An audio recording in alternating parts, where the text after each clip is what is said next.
Mitch Walker, who apparently was really a significant founder and continues to be a really important writer, thinker, scholar on gay liberation, perhaps I think the most important one in Los Angeles today. You know, to tell the truth, I didn't know what the argument was about 30 years ago, and 30 years later, I'm as much in the dark. It doesn't answer the question.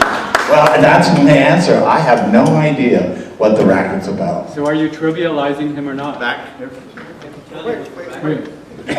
Let me return the question to you. Do you think we have, I don't feel we trivialize the radical fairies. We're here to celebrate and kind of mark an anniversary. It's not about trivializing the radical fairies, it's about trivializing a person who contributed to the history as equally as John has, which is Mitch Walker. That's not true. It is simply that I know as an historian and writer that is a not true statement. I know it is a true statement because I've spoken. I have no trouble accepting your truth. I have no trouble accepting your truth. Next question. Yeah, Stuart Wait.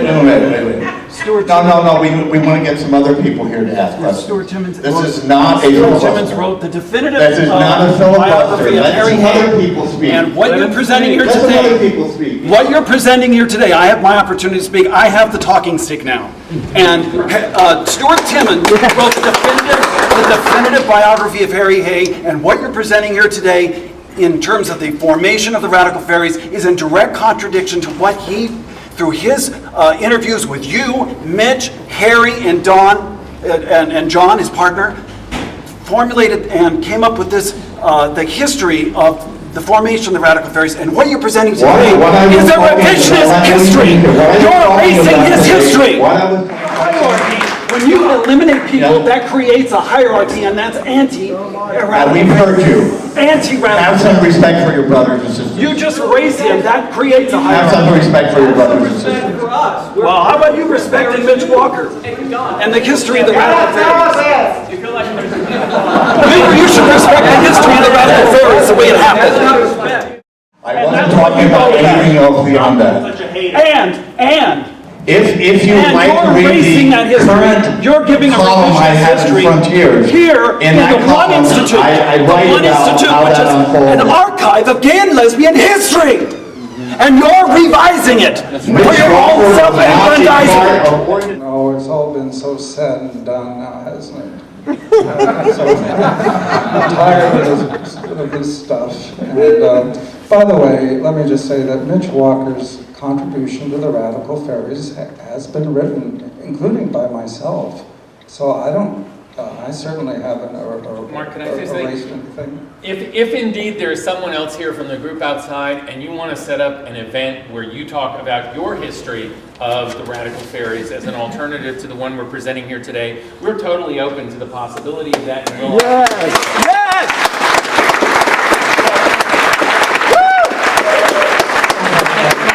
just call attention to also something else, and that is the understanding of there being a history. If any community in the world should know better, it's us, that there are histories of gay people, and the histories are plural and multiple and complicated, and I don't think anybody who's here today really wants to deny somebody else their history. So if you want to come and tell your history, we're here for you too, so please come to us and let us know that part, and we'll be happy to give that to you. Thank you. Well, I decided to ask the very first question, and just because then I wouldn't be as nervous if I just right away raised my hand and said, "Why are you trivializing, or how do you respond to the claims of the group outside that the role of Mitch Walker has been trivialized in this speech?"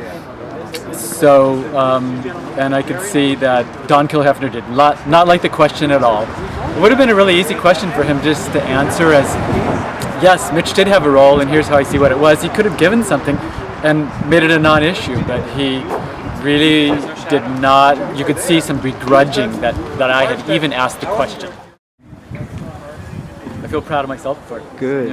Getting in there and causing a little trouble. He totally ignored my question and our question about, what was, or why is he devaluing Mitch Walker's contribution to gay history, and it just feels totally annihilated. And I just feel really hurt right now. I just feel First of all, I was trying, I initially started speaking in a regular tone of voice. Just, I wanted to ask more about why Don has never recognized Mitch, the powerful impact Mitch has had on him in terms of getting him involved in psychology in the first place. Where do you think Don got his interest in Jungian psychology?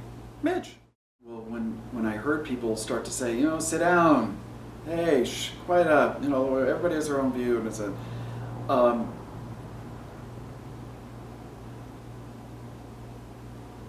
think that made me more mad. It was like my family trying to shut me down again.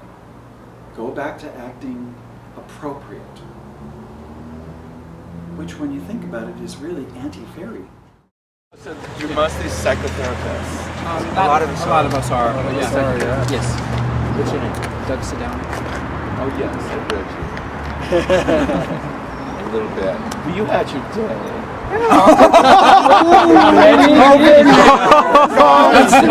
That's one way of looking at it. We only get 15 minutes. That's one way of looking at it. We only get 15 minutes. I mean, in this era of soundbite. We should have put you together. I mean, Oh no, he knows it too, Doug. How did he find out?